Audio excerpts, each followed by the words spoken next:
Good morning, everyone. I'm Stevie Lang, and I want to wish you a very happy Easter. We are so very glad you are here, and we'll begin in song. I'm guessing most of us will know this one. Morning is broken.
To extend a special welcome to anyone who might be joining us for the first time today online, or is anyone here for the very first time in person?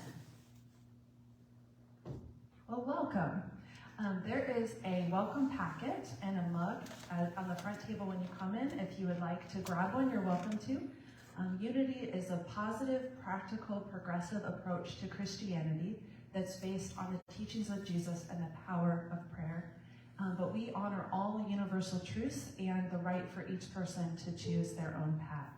So if you're joining us online or want to learn more about the Unity movement, you can visit unitydesmoines.com and learn more. Announcements today are Healing Hands will happen in the back of the sanctuary after the service. Tuesday noon, Deb will hold her regular midday meditation.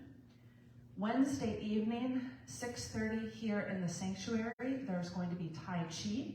And then in the community room, I'm going to be facilitating Authentic Relating Circle. Some of you have been attending, and I just love it every time. And we currently have 2 spots left, so if you would like to be included on that. Oh, Sharon has raised her hand. You have 1 spot now. Oh, I have 1 spot now. Sharon's coming, so there's 1 spot left. See me In person, if you want to come, because the QR code that's on our little flyer has expired, so I can help you get in. Then Thursday, we've moved to Thursday, 2 to 4, hooks and needles in the community room, and that's another opportunity to socialize, whether you want to bring your needles or not. You can hang out with some really cool people. And then next Sunday is the beginning of a Bible study class that's going to be held in the upstairs classroom starting at 11:45. And it's going to be a look at the Gospels the Unity Way. So if you want to come to the service and then go up there, or just come up for that, you are absolutely welcome to.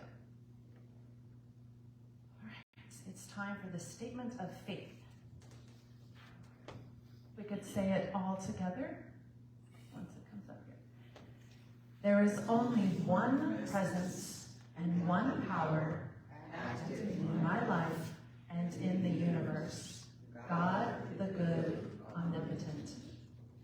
Next, the unity affirmation. And as we say this together, if you could really let yourself drop into that feeling of oneness and community. Unity of Des Moines is a radiating center of the Christ light, mighty to attract its good and to radiate good to others. And with that oneness in our hearts, I have a list of people to pray for this week. Joe Mann, Pri, Vicky, Seal, Christy, Jenny, Greg, and anyone struggling that we know nothing about. The daily word for today, Sunday, April 9th, Easter Sunday, is taken from John 11:25, which says, I am the resurrection and the life. On this glorious Easter day, I am resurrected and brimming with new life. The stones of defeat and limitation have rolled away. I am free and unlimited. Throughout my Lenten journey, I heeded the call from my soul to recognize the stones in my consciousness and awaken to the infinite potential within me. I can now rejoice in the shimmering light of awareness with an open, joyful heart. My faith is strong, and I am ablaze with the radiance of spirit. I welcome eternal, indwelling life into my mind and heart. Hope never dies. Jesus transcended death and demonstrated life is eternal. With a grateful heart, I rise up and claim my new life. I am resurrected through the indwelling Christ. It is a new dawn, a new day, a new beginning. I have risen. The affirmation, if we could say it together, I'll say it first and then we can all say it together, is I am resurrected through the power of Christ. I am resurrected through the power of Christ. And now Deb will lead us, it's just the music team will lead us in song. Just have a different account today. We're going to do two songs together. The first is I Release Control, and the second is the Doxology. Feel free to...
Praise God from whom all blessings flow.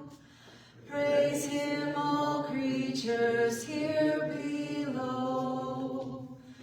Praise ye above, ye heavenly hosts.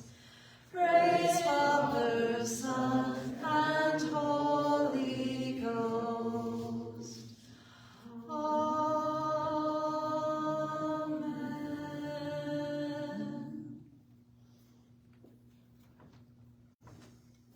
And now I'd like to welcome our speaker for today, our very own Michael Kolbeck, proud father, ordained minister, and practicing Reiki master.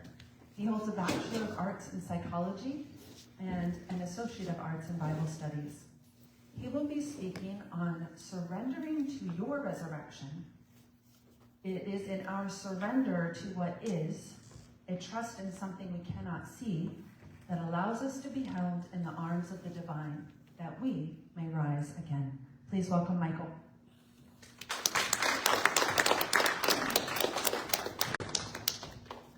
All right, good morning on what they term this the Resurrection Sunday. And I got to say, every time I come up here, every time I get up here, I love the way that the services are structured and how the music coincides with the topic at hand. So I'm never aware of what they're choosing. I just know I give them what am I going to be speaking on, and they'll make the music kind of align with that. And every time I'm sitting there, I'm thinking, oh, this music is perfect. So, thank you. All right, let's just take a moment. Since we're going to be talking about surrendering into your resurrection this morning, let's just take a moment and to surrender ourselves with where we're at. If you'd like to close your eyes, and if not, that's okay. Just go ahead and start becoming centered in your own body. You may have things plans that you're going to do later, but let's just let those go right now. Surrender to the present.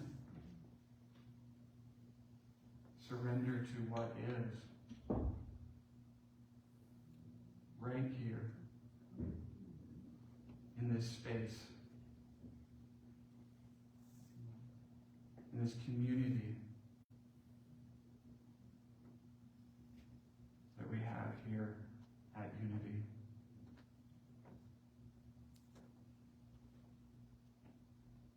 And in this moment of surrender, this choosing in, this moment where we choose to be right here, right where we are. Let's take a deep breath in. And then just let that go. Let that breath out. Let yourself relax even more into this moment of now. Surrendering here into the present.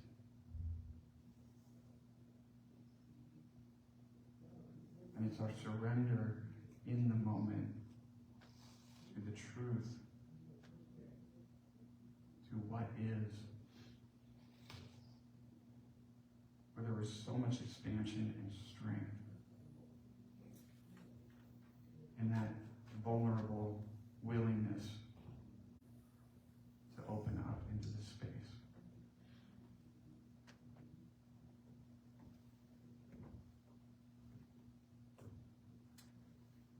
So just 3 short years ago, I was living alone in my apartment in West Des Moines. In fact, it's actually the same building that I live in right now. I just live in a different apartment. But the difference between now and 3 years ago is night and day. See, 3 years ago, I had just finished up radiation. At this time, I'd already had some rounds of chemo, and I was having a lot of fun. And the road to recovery was going to take a lot longer than what I anticipated. I still had a long ways to go, but that was all right. In October of 2019, you see, I moved to Galveston. Galveston, Texas. I was living with the woman I believed I'd be spending the rest of my life with. Just started standard cancer treatments at MD Anderson down in Texas after having already done 9 months of alternative treatments. When those scans came back in October of 2019, I was like this close to stage 4. But that was okay. I was hopeful. After all, from my perspective, it's okay. I found the one, right? And I celebrated Thanksgiving and Christmas in Texas that year. And that was something different. I mean, I'm born and bred in Iowa. I love the snow. So to be in Galveston, Texas, for Thanksgiving and Christmas that year, with obviously no snow at all, was really, really different to open up the door and see palm trees outside and all that good stuff. Went through the new year, headed into 2020, and then just like that, everything ended. By the end of January 2020, I was sitting here in Iowa by myself, alone in my apartment, wondering what had happened. My heart was broken at that time, to say the least. And I would say, for those of you who know a little bit about my story and have heard me speak before, I would say it was a little worse than when I had left the 15-year marriage at an earlier point in my life. And instead of a 30-minute drive from Galveston now to Lead City, or an hour drive from Galveston to Houston to get my treatments, it was going to be 16 hours one way. And I got to do that about every 3 weeks. Had the chemo infusions, the radiation, a couple of surgeries, all of that lay ahead of me. And as I sat back here in my apartment, I was just like, what on earth happened? Like, this wasn't the plan. I mean, it wasn't even close to the plan at all. And what felt like redemption that had come from some other areas of my life, it felt like finally redemption had come. I was in a decent relationship. Things were starting to look up in life, and just as quickly as things had started to look up, it was like it was all snatched away. I was angry. I was confused. I had gone from what I had felt were the lowest of lows in my life to suddenly the highest of highs. And then now suddenly back down to a point lower than what I had ever experienced. I felt in some way like life had kind of just blindsided me. And it wasn't just a diagnosis of stage 3 cancer when I was in the 6-month mark of this relationship with this woman, or the fact that the alternative treatments, at least from what the scans showed on a physical level, they didn't seem to work. I ended up having to get standard treatments, and it was absolutely a path I never wanted to go down. And it wasn't the loss of that relationship in the midst of all of this. It was really a combination of all that stuff together, along with a couple of other things. You see, not only in October 2019 did I move down to Galveston, I began living with this woman, but 2 weeks after moving down there, I got a call. I had a special meeting with a person from work. It's one of those meetings that kind of makes the hair on the back of your neck stand up, because you're like, oh. So 2 weeks after I'm down there, I'm settled in and everything, I get the call. Now, I did contract work, so I know the game. And it was like, hey, we're not going to be able to continue on in this because we're defunding some of the things in the project, et cetera, so in a few weeks, you'll be out of work. And there was part of me that just at the time just kind of laughed about it, simply because it was like, I had other good things going on in my life. Yeah, sure, I was fighting cancer, but so many of the other things had fallen into place like I had hoped. And so I took it in stride with everything else. A few weeks later, I was out of a job, and as the chemo infusions began to compound, let's say, and the effects of them being able to started to compound in my body, I suddenly realized I'm not going to be able to work anyway. So I filed for unemployment, something that I had never had to do before. So here I was, it was just 3 years ago. I was back in Iowa living on my own again, no job, no relationship all of a sudden, a disease that was trying to kill me from the inside out. And I couldn't even rely on my distractions or my main support mechanisms that I had. The simplest of things were becoming so difficult, just making some food and taking a shower. The vertigo was so bad. The fatigue was so bad. The neuropathy in my hands and my feet. So I wasn't able to play guitar or write or type or do those things that I love. My mind was in such a fog from the chemo. I couldn't think clearly. Couldn't remember.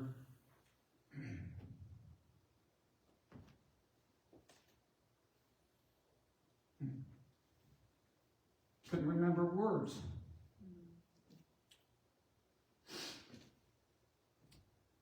And it made it impossible to read.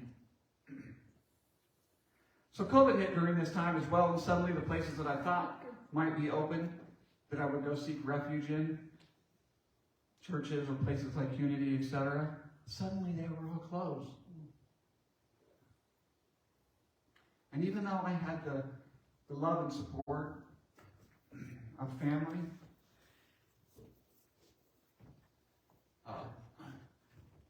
this was a point in my life where I felt more alone than I ever had.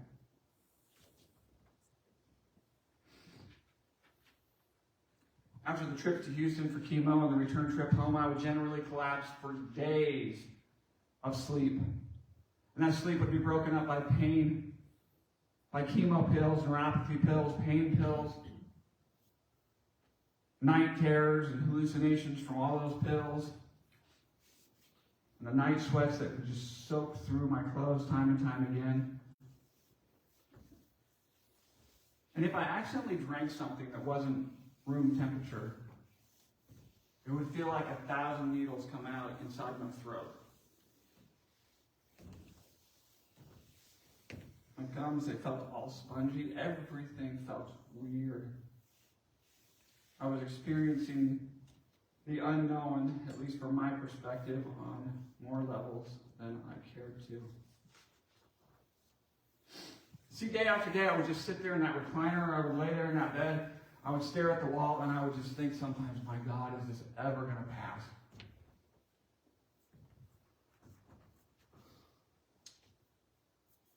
One day, it seemed it would just bleed into the next.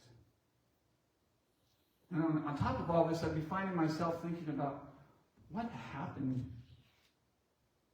to this relationship. I mean, I knew what happened, of course, but yet I was just grappling with how everything had changed so quickly. One particular night, my sister stopped by. Her and I have always been really close. She stopped by the apartment, and we were standing there in the kitchen for a moment. She said, "So how you doing?" And I knew I could be honest with her. The truth was, at that point, I didn't have very many filters going anyway. I was just worn out, tired. And I said to her, honestly, I said, I just want to go to bed and never wake up.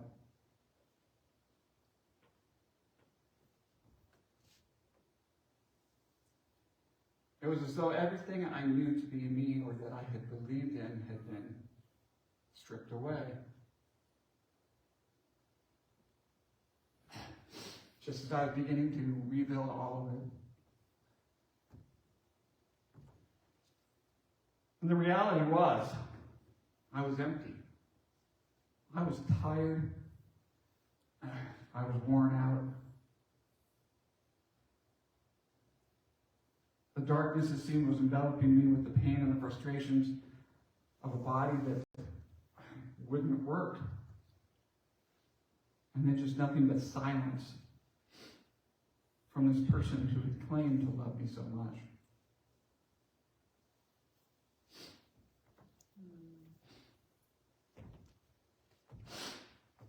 So I remember standing there one morning. Got up, I was looking out the window of my apartment, and this guy comes out of the apartment, walks across the parking lot, he goes, he gets in his car, and he drives off, and I was just standing there thinking, oh man, I would give anything to be that guy right now. And what my mind was telling me was, as I was standing there, I was like, yeah, he's probably complaining about the fact he's got to go to work. And I'm standing here going like, dude, I would switch places with you right now without a second thought of anything. Either for the rest of my life or for just today.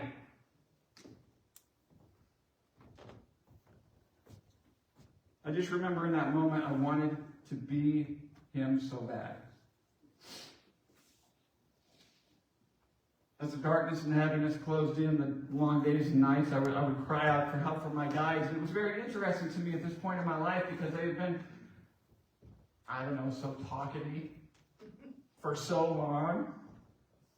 And then for a long period of my life at this point, they had been so quiet. And I would almost do these check-ins like, hey, you guys still there? They'd be like, yeah, it's all good. Like, all right, just checking, you guys are awfully quiet anymore. And at this point in my life, I would cry out at times. I was tired of everything like I've explained, and I would cry out for some help from them. And all I would hear back, the only two words during this period that I would hear back was let go. Let go. And honestly, they probably couldn't say anything at that point that wouldn't have made me angry.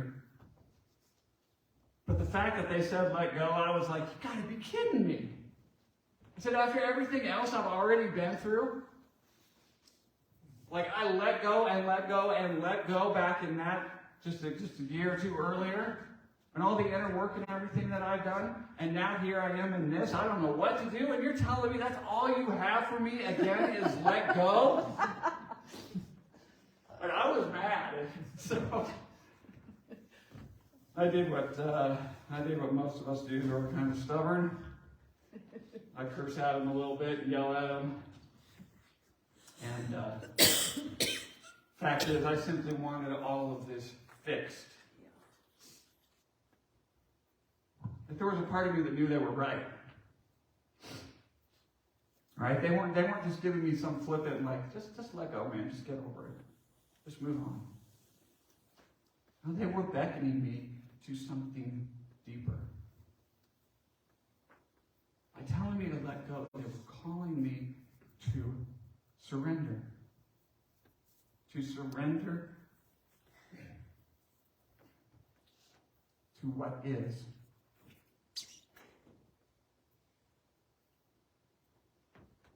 In my heartache and my pain and in my stubbornness, I resisted. I continued to argue with them. But there came a point as the darkness kept closing in, as my fatigue just kept getting greater and greater. I finally just said, okay, I surrender. So there's a misconception that surrender only means giving up, right? We all see that white flag of surrender, I give up. And although surrender can mean that in some contexts, it's much more expansive than that. If you really look at surrender, it's giving oneself over to something or into the power of another, to yield to something or someone greater. So I'd like to play with this for just a moment, just to get a little bit more of a perspective on what we're talking about here with surrender. So imagine or recall, if you will, an intimate, maybe it's a physical encounter with another, where there's that ebb and that flow of energy, the give and the take with one another as the masculine and feminine energies work and mingle in that intimate dance. And as with many dances, there's generally one who leads and one who follows, and yet in this, even those roles will ebb and flow and change and add to the overall ecstasy of the dance that is happening. And now imagine a moment where there's a surrender of one to another, where one is consciously choosing to be seen even more, surrendering into a greater state of vulnerability to what is. And they're fully present in that. And through this surrender, through their choosing in, a greater opening is made. And the dance begins to take on a life of its own. There's a softness here, something that wasn't available before. There's an expansion here that's almost hard to explain. But we all know it when we experience it. And as each surrenders to the dance itself, you find yourself lost in all that is, taking you to new heights and places that you never even dreamed possible before this act of surrender and before the dance began. And this is the type of surrender I'm talking about. This is the type of surrender where you choose in, where you're an active participant in what is. You're present to the moment. You're present to the truth of what is here, what is within, what is happening with another that is in your presence as well. It's a vulnerability that can be felt throughout your being, where you're an active participant in it and not a victim of anything. This is the surrender I was being called into. It's not a giving up at all. I was choosing to surrender, but it certainly wasn't a giving up. If it was a giving up, I would have just stopped going. I would have stopped driving the 16 hours, stopped taking the pills, stopped doing all the things. And the simple fact is, I wouldn't be here today. And man, I wanted to fight. Because that's what we're taught so much of the time, right? We're taught to stand your ground, to fight. And although there is a time and a place for that, there's generally more power, more strength, and more courage to be found in the heartfelt act of surrender, of opening to what is. It's an acknowledging of letting go of everything that you can't control.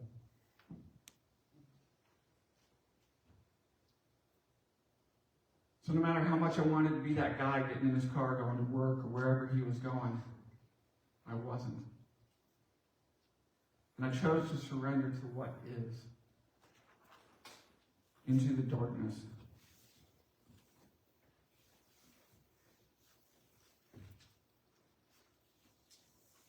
Into that tomb.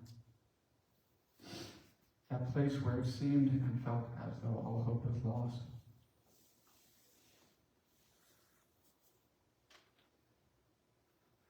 So being Easter Sunday, how does all of this talk of surrender relate to the last days of Jesus? You see, surrender is rarely a one and done. Surrender is generally a practice, like most other things, where one chooses in and then chooses in again. And then again.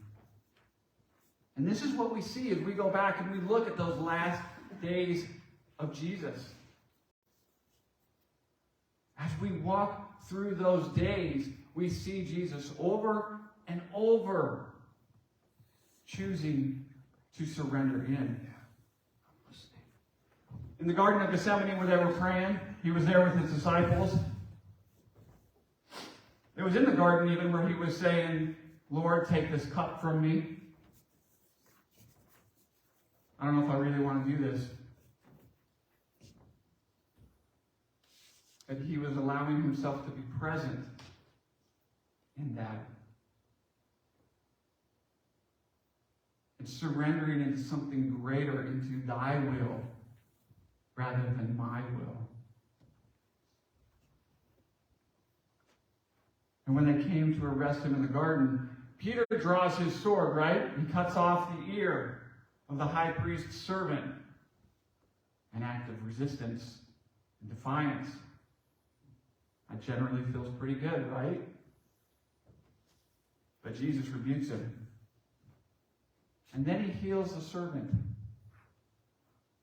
And then he departs with those who came to arrest him. All of it in an act of surrender. Before the high priest Caiaphas, where they said to Jesus, well, tell us if you were the Messiah. Jesus simply says, you have said so. He understood there wasn't anything he could do or say. So he chose to surrender to what is. They unleashed their accusations upon him and began to beat him with their fists. And he surrendered. And again, before Pilate, the chief priests and the elders, when they demanded an answer and made all kinds of accusations, he just remained silent. Powerful act of surrender. When the soldiers mocked him, Jesus surrendered. When they nailed him to the cross, he surrendered. When one of the thieves even called out and was like, this Jesus guy can't even save himself. Jesus didn't take any animosity with it. He didn't try to argue the point or anything. He simply allowed it to be what it was. And he surrendered. Late in the afternoon, after darkness began to cover the land, Jesus calls out, my God, why hast thou forsaken me? And with his arms outstretched, he proclaimed the words, it is finished. And he surrendered his spirit. It's really interesting when I was going back and I was looking at this. I mean, I've gone to Bible college before. I've preached before way in the past. I know this stuff inside and out to some extent. And yet as I was looking at different translations of how that part reads, it is finished. And he surrendered his spirit. No matter which translation I read as I was preparing this, there's this feeling there. There's this really intentional act. This feeling as you read the words that's like Jesus is still choosing in. Even in that final moment, he is still choosing in. He's not a victim of what's happening.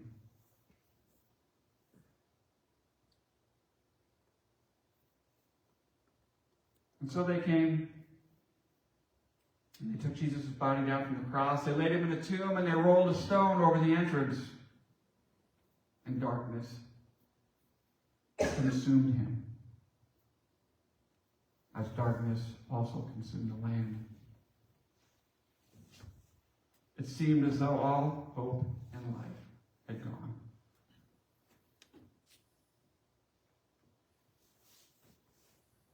This is what it felt like just a few years ago. Back in that apartment in my place there. On certain days, it felt like a tomb. The darkness just closing in. Me wondering if there was ever a way out.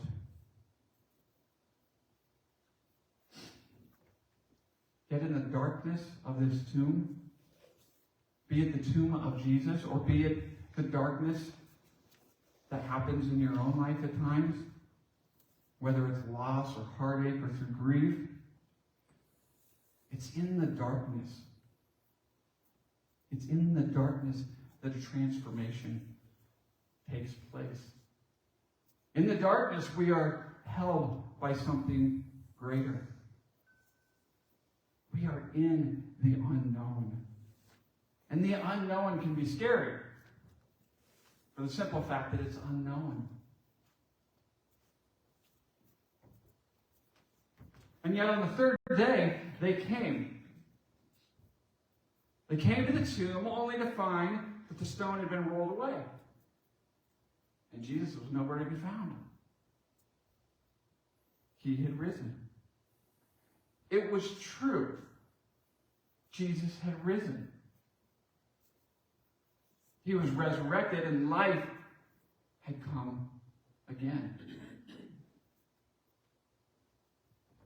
But you can look at this story over and over and over and you can say, how is that even possible? He was in a tomb, after all, right? Where they laid him to rest. And yet in the darkness of that tomb that we look at, we can look at it from another perspective. That tomb became a womb. Because ultimately, Jesus rose again to a resurrected life. But the fact is, he couldn't get to the resurrection, and nobody can get to their own resurrection without surrendering. And sometimes we have to surrender into the darkness. We have to surrender into all the things that we don't want. Because we wanted things to go a certain way. But we have to surrender at times into something greater. This tomb of Jesus had become a womb, and as they unrolled the stone, as they moved the stone, it was already rolled away. And they went in, they couldn't find him anywhere. Then they ran into him on the road. He had been resurrected.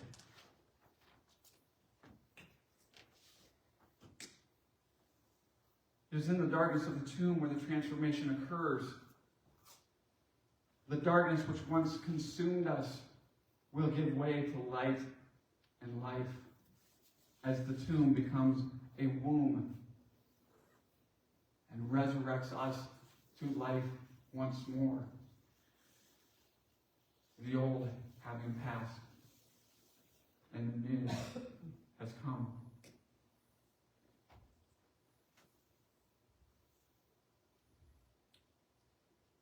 We've all experienced this darkness, this tomb in our life in some ways.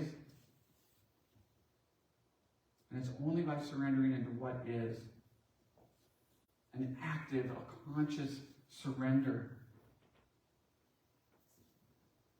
Letting go of that which we can't control.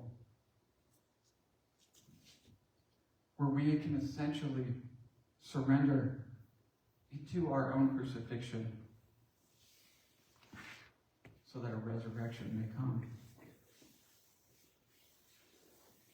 You see, for myself, I wanted it a certain way. First of all, I wanted the alternative treatments to work. I don't know how many healers I saw during that time. I saw so many healers from so many different modalities. I did a thing called insulin potentiated therapy at a clinic down in Arizona. I had lots and lots of other things. I went through the New Testament at one point and it was highlighted every time I saw the word healing. So I could focus on the healing and focus on the power that's there. That was part of the story I wanted. And then I was faced with this other path that I had to go down, so I stepped into that path. And then when other things along that path just didn't work out, and I ended up back alone, back what felt like worse off than where I had been before previously in my life. I was back in that space where I was saying, like, I just want something to go my way. And I could have stayed in that space. I could have fought, as we're taught to do so much. And I could have just fought and screamed in anger at all of it. But the simple fact was, all that would have done was resist what is, was be in denial of what is. Sure, there were moments, even in my surrender, there were still moments where I would get a bit emotional. I didn't like the way things were going. So I would allow myself to feel whatever I needed to feel at that moment. And then I would choose to surrender in again. I would still acknowledge the truth that I didn't like any of this. But after acknowledging that truth, I would choose to step in. I would choose in again. And I'm going to surrender to all of this.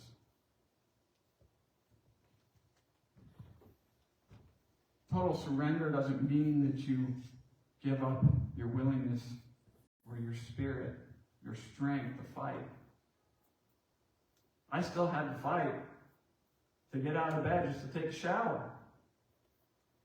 So I may have been surrendered to all of it overall. But at some point I had to surrender to the fact too. I had to find the strength that when I couldn't stand the way that I smelled anymore, Aww. that I had to figure out how to get from here to there to take a shower and make it back to the bed or the recliner safely. It sounds like a ridiculous thing, but that was the reality of my life at the time. And so, even though I'm talking about surrender overall, there were still moments where I had to find strength, I had to dig deep, I had to fight. And my overall intention was, I'm not going down at this point. There was still that spirit there. I think to some extent, from my own perspective, Jesus felt much the same way. He was willing to surrender everything. Because a greater and deeper part of him knew that was the only way. The only way through. And the only way to come into resurrection.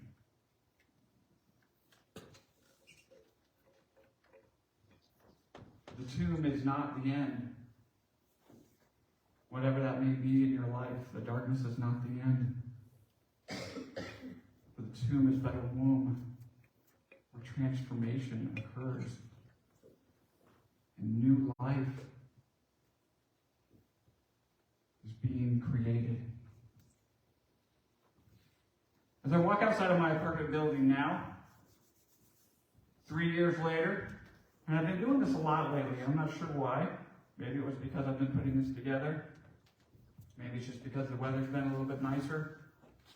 But I find myself going up to this hill behind my apartment. And every time I get to the top of that hill, I'll stand there and I'll look out at my apartment building. And I'll just stand there for a minute and think, man, like what a huge difference. Like 3 years ago, second level, there's my apartment. Now, this time, my apartment's right over here, just catty corner. I can see both of them at the same time, and I can think, what a difference my life is from here to there. And it's not like I just moved from that apartment in that building to this apartment over here.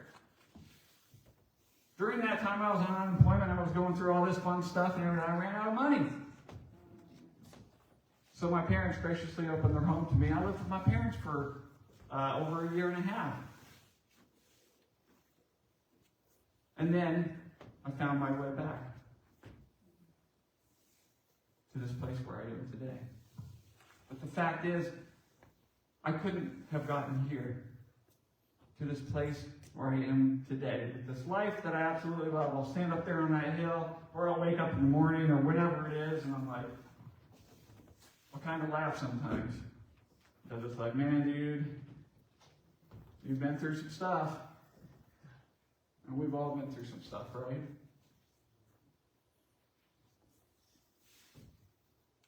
And our greatest way through many times is surrendering to those things that we cannot control. Surrendering into something greater, knowing that we are held in the arms of grace, in the arms of the divine, that we are held by life itself.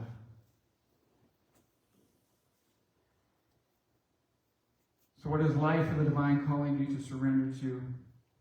And maybe it's asking you to simply take the time to surrender to a sunset or a sunrise. Doesn't always have to be about pain or heartache or grief. Surrender works just as well, and I would say is a lot more fun in the pleasurable aspect.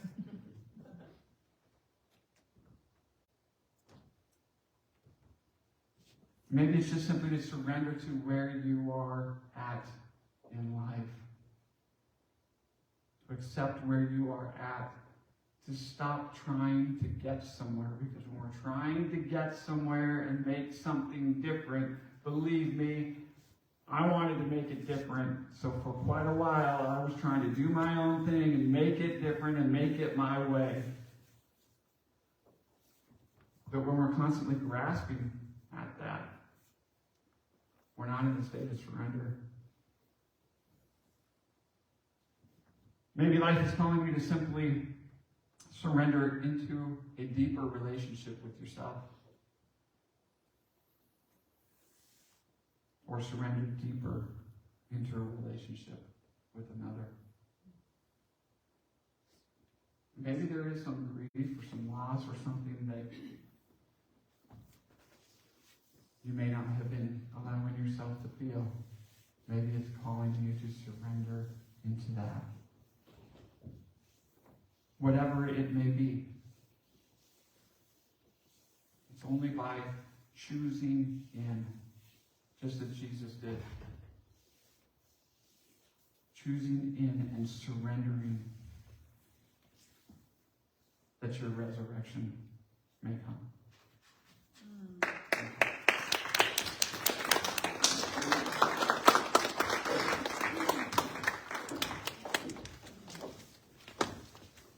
Thank you so much, Michael. If you would like to share your resources with Unity of Des Moines, now is your opportunity to do so. We're going to take an offering, and if you're visiting us online, you can go to unitydesmoines.com to donate. And keep in mind that all gifts offered, both physical and spiritual, we have this affirmation. Divine love, through me, blesses and multiplies all that I am, all that I have, all that I give, and all that I receive. I thankfully acknowledge God as my source.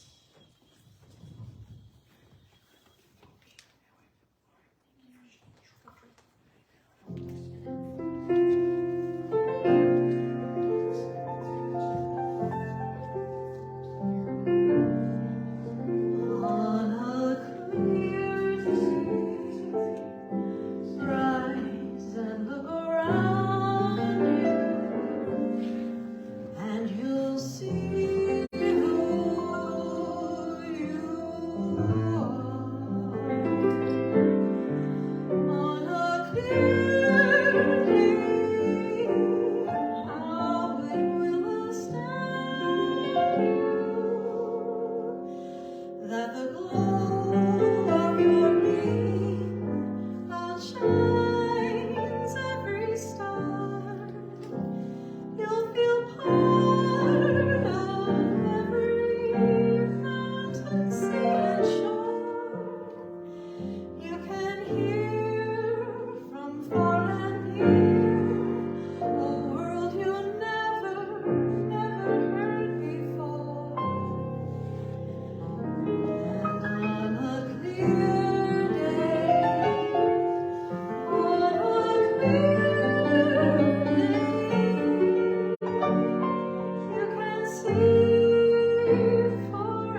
dedicate this offering to do the work of spirit and truth for the people of Unity of Des Moines, and we are grateful. This concludes our service for today, and so it's time for our closing song, and then we'll have a benediction after. If you feel comfortable doing so, please stand and hold hands, and if you don't want to hold hands, you can just put your hands over your heart, and that'll be the sign to others that you just want to be in your own space. And we'll sing the song together.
Protects us, the presence of God watches over us.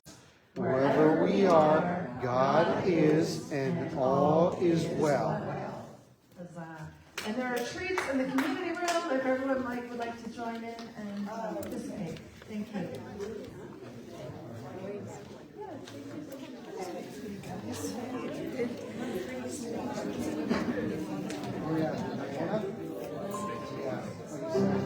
I doubt we can. I got to let you put it on us. Anyway, well, I will see the sun.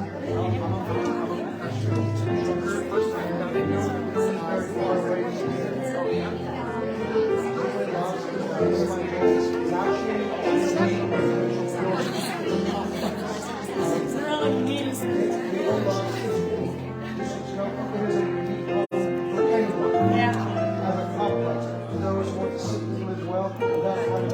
Focus on him for a while. And I mean that part comes in my dreams. Now, this is the first time I've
world's light and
All right, Justin, that's enough fooling around. What? What did I do this time? I'm going to turn you off here.